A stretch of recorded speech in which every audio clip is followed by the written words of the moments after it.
Okay, for this project, you just need a piece of paper and a pencil.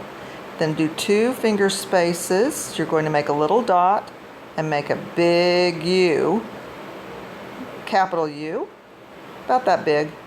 And then you're going to kind of put a curve on the top.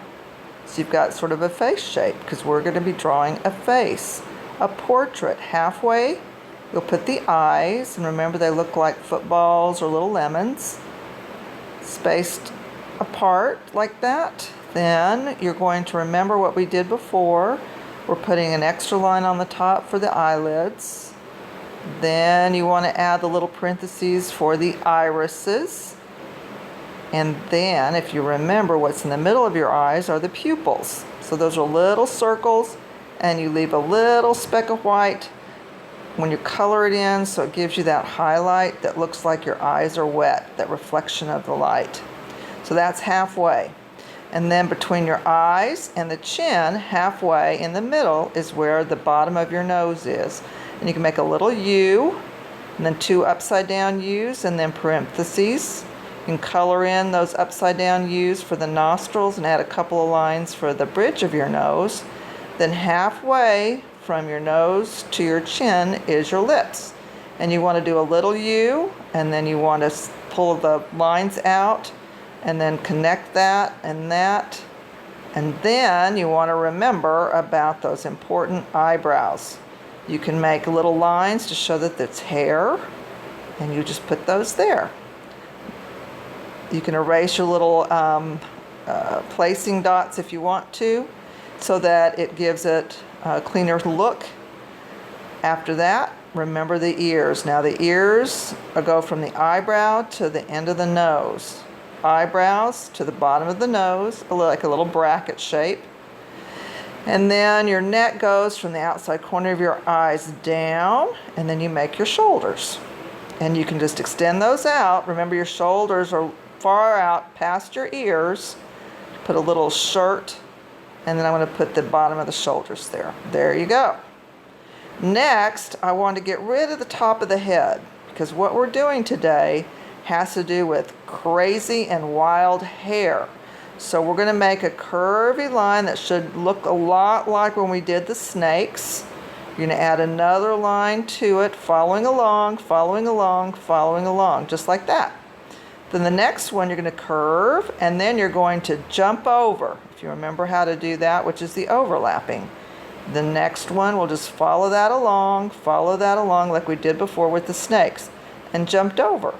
And what we want to do is fill up this whole area with these wonderful wavy shapes that look like locks of hair, little hanks of hair, chunks of hair. There we go, and follow along and along. We want to make them curved because your hair really doesn't have any sharp corners on it. We're going to make it nice and wavy. We want to fill in those areas, following along, and find an area that we might want to go ahead and jump over in a little bit. Jump over, jump over, so it looks like it's underneath this other line. Jump over. There we go. Keep going in there. We're filling in some areas. It has a nice wavy, swirly look to it. We want to give us some nice areas because we're going to be filling in those areas with wonderful looking designs that we've done before. Let's break up that shape a little bit, I think. Now, let me see. I'm trying to make a decision there. Let me make sure it goes on the outside edge so that it has a nice look to it. We're going to break that up a little bit. It's a little big, and we're going to jump over and jump over, breaking up some of the areas. And there we go. That looks pretty good. Okay, we're going to add another little part of the hair there. Let's see, that looks pretty full. Now I want you to remember, so I'm showing you some different patterns that we've worked on before so that you can remember some things you can work on. And you already know a lot of these designs. We can just name them. So, of course, an easy one to do would be, say, the polka dots. We've also got checkerboards. We've got some of those, let's see, those Zen tangles we've practiced on. So of course the first one you can do is polka dots. And I don't want you just to take a pencil and tap it on there. I want you to actually make circles. I like random circles, though if you want a pattern you can. And I'm just making some little basic circles there, trying to fill in the space so it looks nice. This other one, I remember that we did this with the snakes, is you can go ahead and do stripes. Instead of one stripe, I kind of think that it looks nice if you do a stripe that has a double line on it. That gives it just a little extra good look to it. And I'm making my lines a little curved, gives it a little bit of three-dimensionality so that it has kind of a roundness to it. That's a contour line to give it that feel. And you can go all the way across so that it all belongs there and it looks like it's behind the other two pieces of hair. All right, so I'm working on that. And you can do the same thing. Remember, you can pause so that you can catch up on this. I want to make sure you know that so you don't have to hurry up and get it done as quick as I'm doing. Now I'm turning the paper so that I can do a better job on certain patterns, and I'm going to add some letters. I'm going to add some words to one of these chunks here. So I'm trying to decide which one I want to use. So I thought I would just go ahead. I'm using capital letters. I'm making sure that the letters touch the top and the bottom of each hank of hair or each chunk of hair. I'm going over them to thicken up the lines a little bit, just so that I can make it more, stand out more. And I'm not going to worry about making block letters. Now, if you want to make block letters and you're comfortable with it, go ahead and do that. That's wonderful. So the W, I've got the top and the bottom touching the side, tops on the top and the bottom of that chunk of hair. And I'm going to go ahead and just put Crazy Wild Hair, just because that's basically what the name of this project is. I want to make sure I'm spelling it correctly too. There we go. And then I'm going to go in and I'm just going to thicken up the lines using my pencil. All I'm using right now is a pencil. I have on the side colored pencils. I have ballpoint pens. I've got mechanical pencils, lead pencils, and then I've got, you can use a Sharpie if you have one around, but a pencil will do just fine if that's all you've got. Or a ballpoint pen will work great, just a regular pen. Whatever you have on hand that you can use. I don't have any crayons with me, but I do have some colored pencils. If you have markers, feel free to do that too. I'm going to go ahead and use a ballpoint pen to show you that you can do that to make the letters stand out better, coloring them in. So you decide what would work best. Now, when you're looking at this, you've got a lot of areas to fill in. So this is just not a hurry up 20-minute project. This is going to take some time. And I want you to think about the different designs we've done before in the past. I want you to think about the Zentangle designs that we did. I think, okay, I'm going to use a Sharpie here to do some outlining. Now this Sharpie does have a tendency to go right through the paper. It's a pretty strong one there, and it makes sort of the lines kind of bleed out a little bit. But that's just something that you got to learn about when you're working with different kinds of materials. I'm outlining this right here, and then I'm remembering some things about the Zentangle. This was the one, I cannot remember the name of it, but I know it was the ladybug. And the ladybug, you make those little half circles, and that then becomes sort of the pattern of it. I'm going to look right here. I'm trying to remember the name of it. Oh, it was called Crescent Moon. Crescent Moon. Now, I'm not going to do the whole thing, but I'm just going to remind you how to do it, where you're making these little half circles on the edges.